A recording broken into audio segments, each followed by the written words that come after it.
NU cabang Katolik. Gus Dur selalu mengatakan begitu.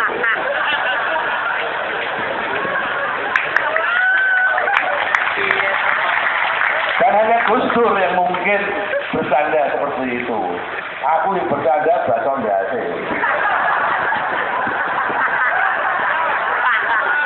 Jadi saya mau baca kata-kata seakan-akan saya berdialog dengan Gus Dur. Gus, selamat malam Gus. Sampeyan dari tadi diem tok to Gus. Sampeyan sedih ya melihat kondisi bangsa ini makin memprihatinkan. Ayo Gus, ngomong. Jangan biarkan kami semua semakin bingung. Jangan biarkan kami sendirian, Gus. Kami semua ini rindu sampean, Gus. Ya. Kita semua memang rindu Gus Dur. Saya sampean semua kumpul di sini kangen Gus Dur.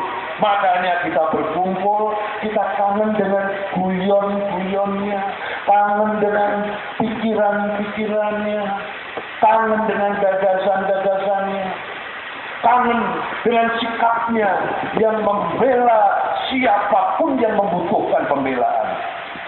Ya, kita semua kangen Gus Dur.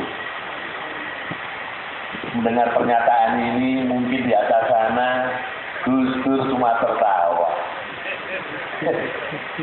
Lah ya ngapain? Kalian kangen sama saya. Lawang kangen itu sekarang sudah jadi nama band.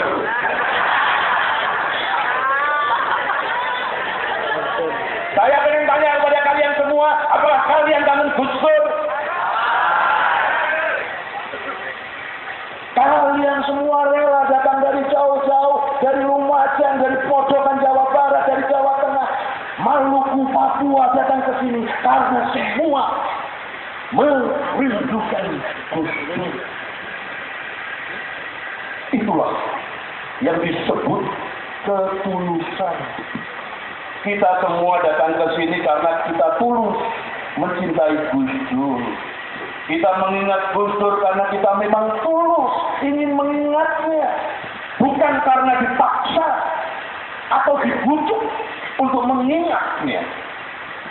Saya terus terang perlu menegaskan hal ini karena sekarang ini kita sering melihat gambar wajah seorang pemimpin yang muncul di stiker, di tol oblong, di pantap truk.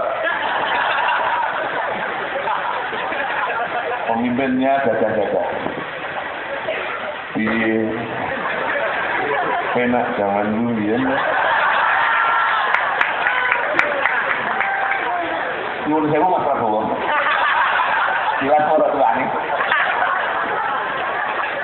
Andai Gus Dur masih hidup dan berada di sini, mungkin Gus Dur akan mengomentari pernyataan di pantap truk itu.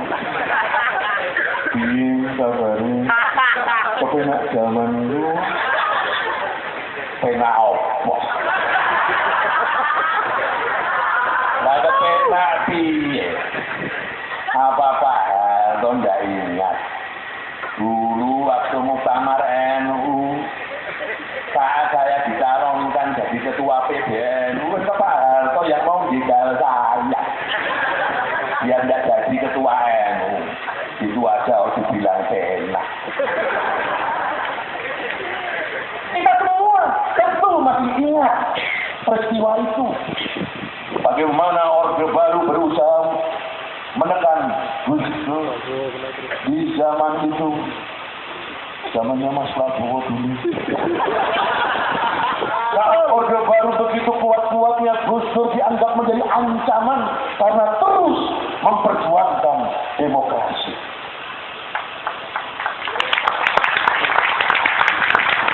Tapi inilah menariknya Gus Dur. Secara politik Beliau terus ditekan, tapi beliau tidak menaruh dendam. Ketika Pak Harto akhirnya dilengsarkan, beliau tetap menghargai dan menghormati Pak Harto. Secara politik, Gus Dur berbeda dengan Pak Harto, tapi tetap menjalin hubungan kemanusiaan yang baik.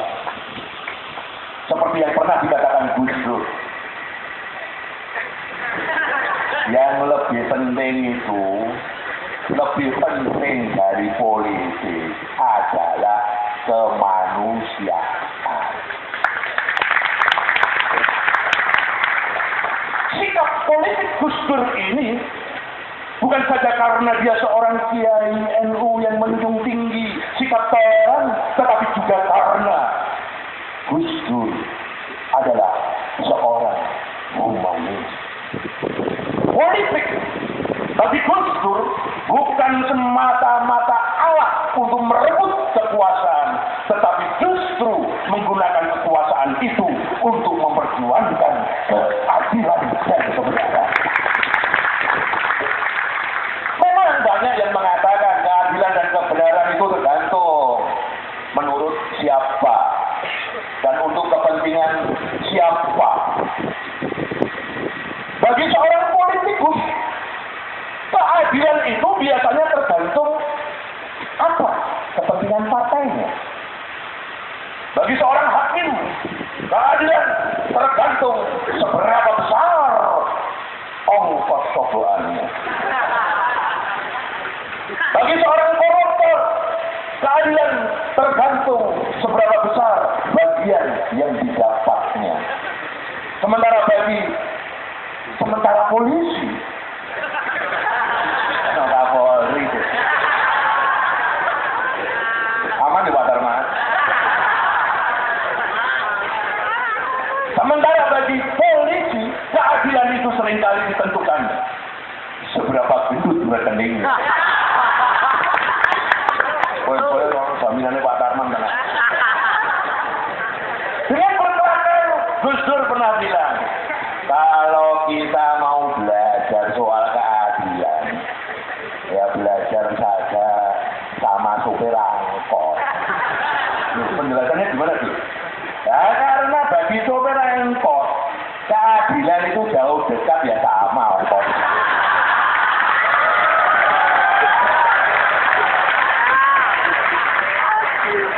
Jadi persoalan keadilan inilah yang menurut saya mesti mendapatkan perhatian.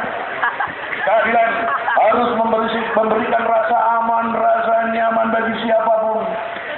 Keadilan harus bisa dirasakan oleh semua golongan yang